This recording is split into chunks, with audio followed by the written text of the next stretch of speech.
दोस्तों पिछले कुछ समय से लगातार जिस तरह से बांग्लादेश के अंदर बड़े प्रोटेस्ट देखे जा रहे हैं और उसका बांग्लादेश की इकोनॉमी पर काफी बुरा असर पड़ रहा है, ऐसे में उसका सबसे बड़ा मार्केट यानी कि टेक्सटाइल इंडस्ट्री पूरी तरह से बर्बादी की राह पर चल चुकी है। लेकिन बजाय इसके कि बांग्लादेश अपनी इंडस्ट्री को रिवाइव करने के ऊपर ध्यान दे, उसने इसका ब्लेम भारत के ऊपर डाल दिया। बांग्लादेश का कहना है कि भारत की वजह से ही टेक्सटाइल वर्कर्स जो कि बांग्लादेश के अंदर प्रोटेस्ट कर रहे हैं, जिसकी वजह से हजारों फैक्ट्रियां और कारखाने इस समय बांग्लादेश के अंदर बंद हो चुके हैं, उसके पीछे भारत का हाथ है। बांग्लादेश की तरफ से भारत के ऊपर इस तरह के आरोप लगाने के पीछे कारण यह है कि बांग्लादेश दुनिया का दूसरा सबसे बड़ा कपड़ा निर्यातक देश है, जो कि इस समय एक बड़े राजनीतिक संकट से गुजर रहा है। इस संकट की वजह से वहां की सप्लाई चेन में एक रुकावट आ रही है, जिससे दुनिया भर के खरीदारों को दिक्कतें हो रही है। बांग्लादेश के रेडीमेड गारमेंट का 85% से ज्यादा हिस्सा उसके निर्यात में शामिल है। ऐसे में इस राजनीतिक संकट का असर उसके निर्यात पर साफ तौर पर दिखाई दे रहा है। अब ये संकट भारत के लिए एक बड़ा मौका लेकर आया है। बांग्लादेश से आने वाले ऑर्डर अब भारत की ओर शिफ्ट हो रहे हैं, क्योंकि अंतर्राष्ट्रीय खरीदार अब नए सप्लाई ढूंढने की कोशिश कर रहे हैं। भारत पहले से ही वैश्विक कपड़ा बाजार में 4% की हिस्सेदारी रखता है और एक्सपर्ट का मानना है कि भारत को इसमें 2 से 3% की अतिरिक्त हिस्सेदारी हासिल हो सकती है। इससे भारतीय कपड़ा उद्योग को बड़ा फायदा होगा। साफ है कि जहां अभी भारत की हिस्सेदारी दुनिया के मार्केट में 4% की है, इसमें 2 से 3% की और वृद्धि का मतलब है कि लगभग 2 गुना भारत का मार्केट हो जाएगा।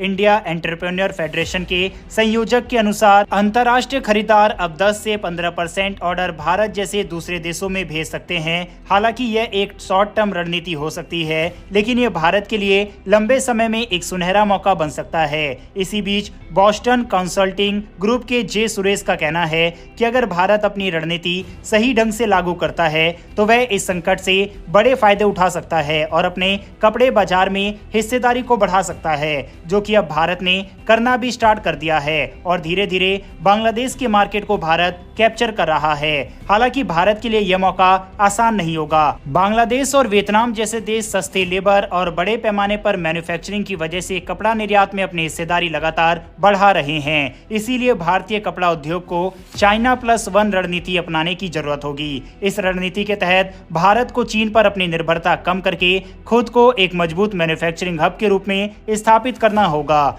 जिसके तहत हाल ही में भारत के अलग अलग राज्य में टेक्सटाइल इंडस्ट्री में भारी इन्वेस्टमेंट भी किया जा रहा है। इसके अलावा बांग्लादेश के अंदर कई भारतीय कंपनियां भी है जो कि वहां पर टेक्सटाइल इंडस्ट्री को रन करती है और अब वह भी फिलहाल अपने सामान को बांधकर भारत में शिफ्ट हो रही है। वहीं बांग्लादेश के कपड़ा निर्यात की बात करें तो 2022 में उसने 45 अरब डॉलर से ज्यादा का निर्यात किया था। ये चीन के बाद दुनिया का दूसरा सबसे बड़ा निर्यातक देश है। वहीं भारत के कपड़ा निर्यात की स्थिति थोड़ी कमजोर है, लेकिन बांग्लादेश की मौजूदा संकट को देखते हुए भारत की कंपनियों को नए अवसर मिल गए हैं, जिसका भारतीय कंपनियां जमकर फायदा उठा रही है। अब दोस्तों यही कारण है कि बांग्लादेश के अंदर हुए प्रोटेस्ट के पीछे भारत का हाथ बांग्लादेश के द्वारा बताया जा रहा है, जबकि ये सभी बेबुनियाद आरोप है जो कि बांग्लादेश के द्वारा लगाया जा रहा है। दरअसल बांग्लादेश के अंदर जो प्रोटेस्ट हुआ उसके पीछे जो मेन कारण था वह ये था कि जिस तरह से स्थिति बांग्लादेश के अंदर पिछले कुछ महीनों से बनी थी, जब से शेख हसीना की सरकार सत्ता से गई है, उसका इम्पैक्ट वहां की टेक्सटाइल इंडस्ट्री पर पड़ा और कई कारखाने बंद हो गए, जिससे वहां पर काम करने वाले